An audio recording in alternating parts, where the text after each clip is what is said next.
میں حیرت اور دکھ کے عالم میں یہ سوچ رہی ہوں کہ ہمارے مسلمانوں کو کیا ہو گیا ہے، کیوں وہ خاموش ہیں۔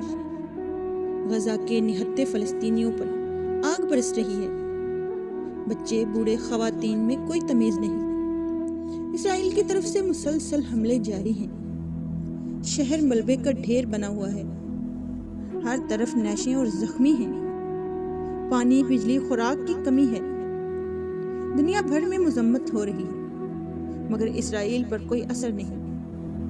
اقوام متحدہ بھی بے اثر ہے۔ امریکی وزیر خارجہ، وزیر دفاع اور صدر تک کے پیٹ میں مروڑ اٹھ رہے ہیں۔ جو بائیڈن چل کر خود گئے اور اعلان کیا کہ کوئی اسرائیل کو اکیلا نہ سمجھے، ہم اس کے ساتھ ہیں۔ پوری اسلامی دنیا کسی بھی عملی اقدام کے بجائے مذمت اور مطالبات میں لگے ہوئے ہیں۔ کیا غزہ کے فلسطینی اس آگ میں جل کر ختم ہو جائیں گے اور ہم صرف بیانات ہی جاری کرتے رہیں گے؟ میرے دیس وطن عزیز میں ہزاروں سادات بستے ہیں۔ ان سب کو اور تمام اہل اسلام کو دن رات غزہ میں روا رہنے والا ظلم و ستم رلاتا ہے۔ ہم تڑپ رہے ہیں، ہم عوام جو کہ بے بس ہیں اور دعا کے سوا ہمارے اختیار میں کچھ نہیں۔ ہم ان کے بچوں، ان کی ماں بہنوں کی چیخو پکار سن رہے ہیں۔ غزہ شہر کوئی لگ بھگ 1500 قبل مسیح میں آباد ہوا تھا، یعنی اس شہر کی عمر 3000 سال ہے۔ اسے کنانیوں یعنی فلسطینیوں نے آباد کیا تھا۔ قریشی بھی یمن اور فلسطین کا سفر تجارت کی غرض سے کیا کرتے تھے، مگر جس شخصیت نے تجارت کے وفود بنائے، تجارت کو منظم کیا، وہ ہمارے پیارے نبی کے پردادا حضرت ہاشم تھے۔ کعبہ شریف کے خادم، عرب کے سردار اور عالمی سطح کے تاجر کی حیثیت سے حضرت ہاشم کا مقام بادشاہوں کے دربار میں ایک بادشاہ سے بھی بڑھ کر ہوا کرتا تھا۔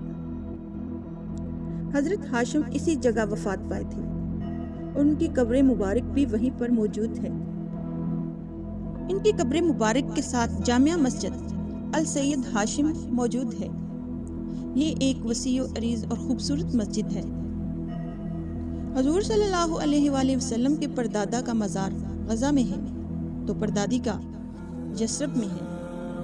حضور کے والد محترم کی قبر مبارک یثرب میں واقع ہے تو آپ کی والدہ کی قبر انور مکہ اور یثرب کے درمیان ہے۔ حضرت عبد المطلب بھی مکہ میں مدفون ہے، یعنی ہم اہل سادات اور تمام اہل ایمان مکہ سے لے کر غزہ تک ایک ایسے ورثے کے مالک ہیں جس کا تعلق حضرت محمد صلی اللہ علیہ وآلہ وسلم سے ہے، اور سب سے بڑھ کر ہمیں جس وجہ سے اس سرزمین سے محبت ہے وہ یہ کہ یہاں ہمارا قبلہ اول ہے، جہاں سے نبی کریم صلی اللہ علیہ وآلہ وسلم معراج پر تشریف لے گئے تھے۔ ہمارے سینوں میں یہاں پر سجدہ کرنے کی خواہش مچل رہی ہے۔ اب جو حالات ہیں اور جو ظلم و ستم اسرائیل فلسطینیوں پر کر رہے ہیں، اس کو سامنے رکھتے ہوئے ہماری ذمہ داری اور بھی بڑھ گئی ہے۔